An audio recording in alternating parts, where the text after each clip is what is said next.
A najednou jakoby se začal zastavovat čas a já jsem se díval na svoje vlastní tělo, který jsem nejdřív nemohl poznat a postupně jsem se od něho odděloval a přijal jsem tu smrt, protože najednou jsem věděl, že umírám. To ví každý člověk v tu chvíli. A zmizel prostor a čas, to se těžko dá vysvětlit a celý můj život jako bych se odehrával najednou.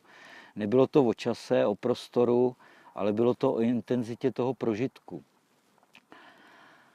A najednou jsem cítil všechno, co jsem v životě prožil, ale nebylo to takové vítězství nebo nějaký prohry, ale byly to obyčejné věci ze života, kdy vlastně jsem třeba někomu nevědomky ublížil nebo naopak jsem mu udělal radost a vlastně prožíváte to, co prožíval ten člověk. A tak jsem si prošel celým tím svým životem, dokud jsem si to neuvědomil a nesrovnal jsem, co jsem jako dělal.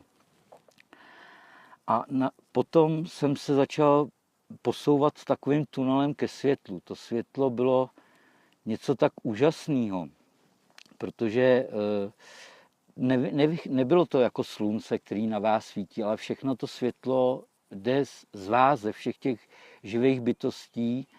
A najednou jsem viděl tu Zemi jako živou planetu, že my jsme prostě jenom její součástí, jedna molekula a celý tady to všechno tvoří obrovský živý organismus a je to propojený, najednou všechno vidíte jasně a všemu rozumíte, jsou to naprosto jednoduchý systémy.